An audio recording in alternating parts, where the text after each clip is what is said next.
دنیا میرے آگے میں ایک مرتبہ پھر آپ کا خیر مقدم. لیکن نصرت صاحب ٹھیک ہے آپ نے کہا کہ ججز کو ججز سروینٹ ہوتے ہیں, ساری بات اس آپ کی ملک بات میں بہت بے روزگاری ہے, یہ پہلا موقع ہے. تمام ججز نے سیشن ججز نے استعفے دیے. پیور میرٹ پہ ایک بورڈ بناؤ, ایک ڈیٹ دو. اچھا, جو ایماندار اور اچھے کام کریں ان کو جزا دینے کی سزا دے دیں. بھائی صاحب اس ملک کے اندر اب یہ جو کرائسس ہوا ہے نا, آپ میری بات کا برا مانو گے, یہ جو کرائسس ہوا ہے ایک عام آدمی کے لیے, ایک عام آدمی کے لیے انہیں عدلیہ کی آزادی کا مزہ اس وقت نہیں آتا جب آپ بلاتے ہو ایک فیڈرل سیکرٹری, کامران لاشاری وائدہ حل, یہ کیا سمجھ گئے کیوں؟ جب کامران لاشاری جب جواب دیتا ہے کہ سر میں تو حاضر, میری تو نوکری بھی گئی, وہ ادھر جو فوجیوں نے ایک پارک بنایا ہوا ہے سر, وہاں پہ تو سینما بھی ہے سر, وہاں پہ وہ میکڈونلڈ وغیرہ بھی ہیں سر, ان کو بھی ذرا پتہ کر لیں سر. وہاں سر جو پیٹرول پمپ ہیں سر, ان کا بھی پتہ کر لیں سر. تو یہ ساری علمی باتیں ہیں, عام آدمی کا واسطہ ہے. سینئر قانون دان اکرم شیخ صاحب ہمارے ساتھ لائن پہ موجود ہیں. جی السلام علیکم شیخ صاحب. وعلیکم السلام. مشتاق بن ناز صاحب آپ خیریت سے ہیں؟ بالکل ٹھیک ٹھاک. سید نصرت جاوید صاحب کو بھی میرا سلام پیش کریں. اچھا شیخ صاحب, یہ جو کچھ ہو رہا تھا, جو آپ جیسے لوگ, میرے جیسے لوگ ٹی وی اسکرینوں پہ بیٹھ کے جس خونی انقلاب کی باتیں کر رہے تھے, وہ تو پتہ آتا ہے یا نہیں آتا. شیخ صاحب کہیں انارکی کی طرف تو نہیں چل رہے, ججز استعفے دے رہے ہیں, وکلا کہہ رہے ہیں عدالتوں میں نہیں جانا, وکیل کہتے ہیں جج ہماری مرضی کے لگاؤ, جج کہہ رہے ہیں کہ نہیں بھئی کام اس طرح نہیں ہونا. ہم کہاں جا رہے ہیں جی شیخ صاحب؟ آپ سینئر وکیل ہیں, پلیز ہمیں بتائیں اور ہم لوگوں کو شرمندہ نہ کریں. کم از کم میں اور مشتاق جیسے لوگ, ہم تو کالے کوٹ کی خاطر ہم نے آلموسٹ اپنی عمر ہی گزاری ہے سر. سچ ہے کہ یہ ہم آج جہاں کھڑے ہیں, یہ وکلا اور سول سوسائٹی سے بھی آگے اگر کسی آرگن آف اسٹیٹ کا رول ہے تو وہ پریس کا رول ہے, وہ آپ کا رول ہے, وہ سید نصرت جاوید کا رول ہے اور مشتاق محاس کا رول ہے. لیکن میں آپ کو ایک بات آپ نے مجھ سے پوچھی ہے, میری عادت ہے میں لگی کی بات کرتا نہیں ہوں. یہ جو طاقتیں پاکستان کے اندر جمہوریت کو پنپتا نہیں دیکھنا چاہتی, وہ اس نے یہ تہیہ کیا ہے کہ وکلا کے درمیان پھوٹ ڈال دی جائے, اور وکلا اور جوڈیشری کا جو ایک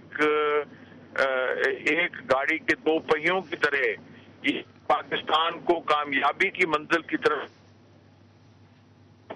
ہلو جی شیخ صاحب سے دوبارہ میرے خیال میں رابطہ لیکن اسے صاحب دیکھیں, مجھے یاد ہے کہ آج سے سوا سال پہلے ایک خاتون DDOR تھی کینٹ میں.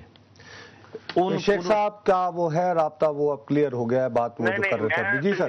جاوید صاحب میں یہ کہہ رہا تھا کہ کچھ ایسے لوگ ہیں جو گاڑی کے دو پہیوں پہ چلنے والی اس سبک رفتار جو پاکستان کو ایک روشن مستقبل کی جانب اس کا سفر طے کر رہی ہے, کچھ لوگوں کو وہ نہیں بھا رہی. کچھ لوگ چاہتے ہیں. شیخ صاحب میری التجا دوبارہ میرے خیال میں کوئی آڈیو موبائل ٹیلی فون سیل فون کے اوپر معاملہ ہے. سیل فون کا پرابلم ہے. میں صرف چلیں ایک کی بات کو یہاں پہ میں کہہ رہا ہوں, دیکھیں نصرت صاحب یہ پہلا واقعہ نہیں ہے. عدلیہ کی تحریک کی کامیابی کے بعد ہمارے جو وکلا دوست ہیں نا حضرات, ان کو یہ لگ گیا کہ وہ ایک طاقت ہے. نو ڈاؤٹ کہ وہ طاقت ہیں. انہوں نے ایک اس ملک کی تقدیر شیخ صاحب اگر نہیں ملے فیصلہ آباد کے کالر کی بات سن لیں. جی سن لیں, بہت دنوں سے بات کالر سے نہیں ہو پاتی. السلام علیکم بھیا, فرمائیے. وعلیکم السلام نصرت صاحب, میرا چھوٹا سا سوال یہ ہے کہ میرا نام ہے بابر ندیم.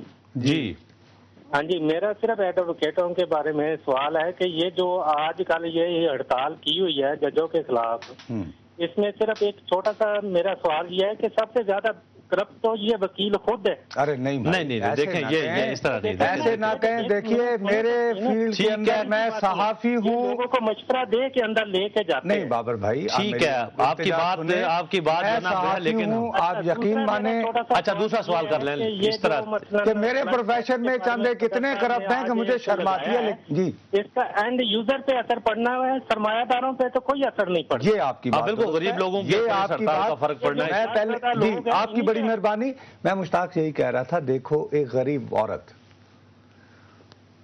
اس نے اگر اپنی بچی کا جہیز بنایا ہوا ہے، اس میں سے اگر وہ 2 چوڑیاں اٹھا کے بیچ کے وکیل کی فیس اور کرایہ وغیرہ دے کر گئی ہے اس خیال سے کہ آج میرے بیٹے کی ضمانت ہوگی، تو وہ نہیں ہوئی. وہ نہیں ہوئی. دوسری بات کہ جب ہم عدلیہ کی آزادی کی بات کرتے تھے تو اس کے ثمرات جو ہیں، میں آپ سے دوبارہ یہ کہہ رہا ہوں، عام آدمی کا میرے پیارے مشتاق چیچو کی ولیاں میں، میاں چنو میں، سکھر میں، گوٹھوں میں واسطہ پڑتا ہے نچلی عدالتوں سے. میں معافی چاہتا ہوں، عدلیہ کو بحال ہوئے بہت عرصہ ہو گیا. آپ عام آدمی کو یہ تاثر نہیں دے پائے ہو کہ اب مختلف عدلیہ ہے. گریڈ 22 کے افسر کو پتا چل گیا ہے کہ وزیر اعظم کے بس میں نہیں.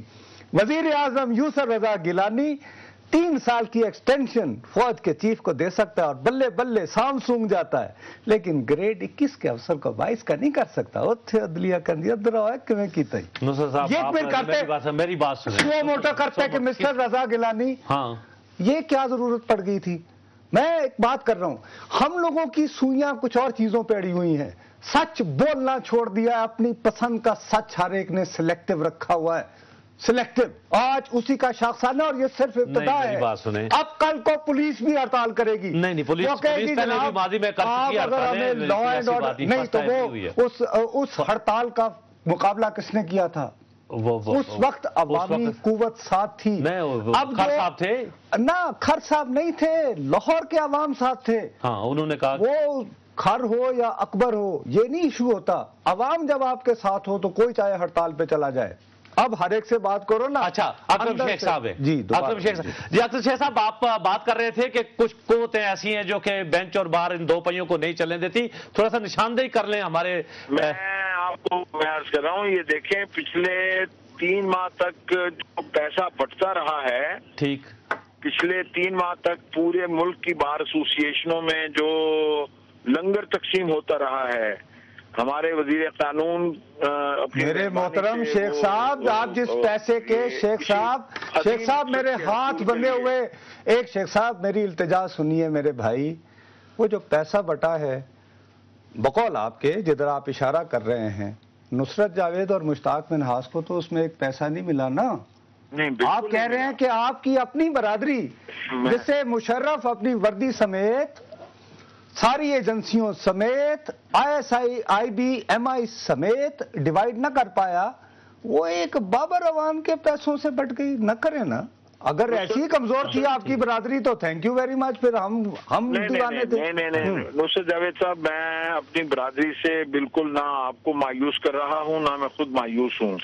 میں آپ کو صرف یہ بتانا چاہ رہا ہوں کہ اس وقت جب ہم نے جنرل مشرف کے خلاف مارکا جیتا تو 24 جولائی 2007 تک محترمہ بے نظیر بھٹو شہید سلامت تھیں، زندہ تھیں، اور ان کی جماعت مشرف کے خلاف ہمارے ساتھ قدم ملا کے چل رہی تھی اور ماشاء اللہ کے خلاف سفارہ تھی. 24 جولائی کو ابو دھابی میں جو NRO کی گفت و شنید ہوئی، اس کے بعد ان کے راستے کچھ تھوڑے سے جدا ہوئے. لیکن یہ ایک نصرت جاوید صاحب، آپ کی تاریخ کی نبض پہ آپ کا ہاتھ ہے. آپ ارتقائی منازل کو بہت اچھی طرح مجھ سے زیادہ بہتر جانتے ہیں. ہم ایک ارتقائی سٹرگل سے گزر رہے ہیں. وکلاء کا اجتماعی ضمیر متحد ہے اور وہ کسی بھی صورت میں آپس میں تفریق کے حق میں نہیں ہے. اچھا شیخ صاحب ہمیں کیونکہ بریک پہ جانا ہے، لیکن آپ ہمارے ساتھ آئیے گا. کوشچن میں صرف یہ کرنا چاہوں گا آپ سے، سوال پہلے کر دیتا ہوں، بریک کے بعد آپ سوچ کر بتائیے کہ آخر کیا وجہ ہے کہ جب تشدد ہوا تو وہ بابر عوان نے تو نہیں کیا، جس کی وجہ سے سارے وکیل متحد ہو گئے کراچی سے خیبر تک. یعنی سندھ ہائی کورٹ بار ایسوسی ایشن سے لے کے یا بار کونسل سے لے کے سب لوگ آج جو ہے وہ ان لاہور کے وکلاء کے ساتھ ہیں. یہ صرف اکیلے بابر اعوان کا کام ہی نہیں ہے, بہت ساری اور بھی معاملات اس میں اب داخل ہو گئے ہیں. یہ ہے کوشچن, اور اس کا جواب شیخ صاحب میں آپ سے لوں گا وقفے کے بعد. ناظرین, وقت ہوا ایک بریک کا, بریک کے بعد پھر آپ کی خدمت میں حاضر ہوں گے.